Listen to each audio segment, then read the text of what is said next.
कहानी माँ का बंटवारा। गांव के एक छोटे से कोने में एक बुजुर्ग महिला माँ भुवनश्री अपनी पूरी जिंदगी अपने बेटों की परवरिश में लगा चुकी थी। उनके दो बेटे राज और मोहन अपनी अपनी गृहस्थी में खुशहाल जीवन जी रहे थे। माँ भुवनश्री ने अपने जीवन के हर पल में अपने बेटों की खुशियों को प्राथमिकता दी थी। जब राज और मोहन छोटे थे तब उन्होंने कई कठिनाइयों का सामना किया ताकि उनके बेटों को कोई कमी न हो। अब जब माँ बुढ़ापे की ओर बढ़ रही थी, उसे अपने बेटों की सहारे की आवश्यकता थी। एक दिन राज और मोहन एक बैठक के लिए माँ के पास आए।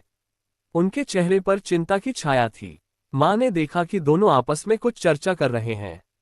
पहले तो उन्होंने इसे सामान्य बात समझा, लेकिन जब उनकी बातें गंभीर हो गईं, तो माँ ने जिज्ञासा से पूछा, क्या बात है बेटे?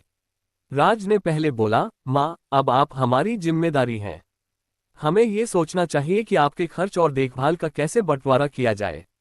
मोहन ने तुरंत उसकी बात का समर्थन किया, हाँ माँ, हम तय कर सकते हैं कि आप एक महीने मेरे पास रहेंगी और एक महीने राज के पास। इससे सब कुछ ठीक रहेगा। माँ के दिल में ये सुनकर एक गहरी निराशा छा गई।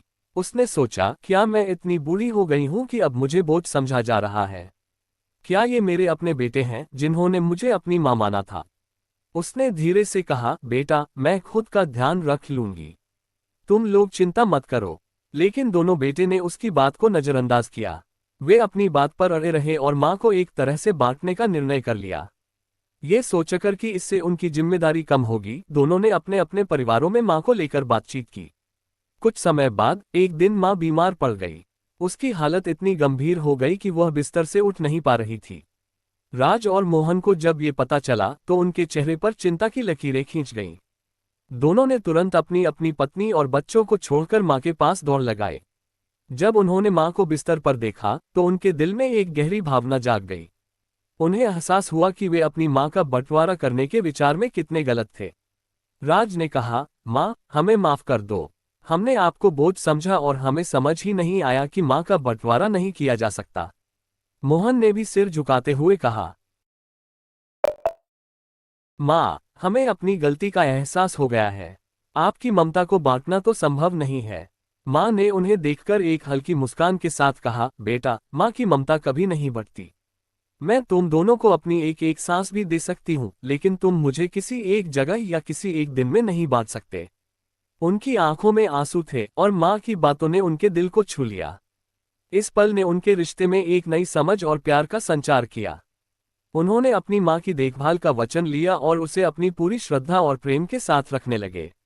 राज और मोहन ने ये समझ लिया कि माँ का प्यार और त्याग उनकी जिंदगी का सबसे महत्वपूर्ण हिस्सा है। माँ भुवनश्री ने फिर से अपनी बच्चों की खुशियों में शामिल होना शुरू किया। राज और मोहन ने एक दूसरे के साथ मिलकर माँ की देखभाल की। उन्होंने घर के कामों में मदद की, माँ के साथ समय बिताया और उसे प्यार दिया। इस तरह माँ का जीवन फिर से खुशियों से भर गया। सीख, इस कहानी से हमें ये शिक्षा मिलती है कि माता पिता का प्यार कभी भी बंटवारा नहीं हो सकता। उनके प्रति हमारी जिम्मेदारी कभी भी बोझ नहीं होनी चाहिए। हमें उनके त्याग और ममता का सम्मान करना चाहिए, क्योंकि उनका प्यार ही हमारे जीवन की बुनियाद है। हर बच्चे को ये समझना चाहिए कि माता पिता का असली बंटवारा कभी संभव नहीं, क्योंकि माँ की ममता असीम होती है। अगर आपको ये कहानी पसंद आए हो तो इसे लाइक करें और हमारे चैनल को सब्सक्राइब करें। हम ऐसी ही और भी प्रेरणादायक कहानियां आपके लिए लाते रहेंगे। आपका समर्थन हमारे लिए बहुत मूल्यवान है।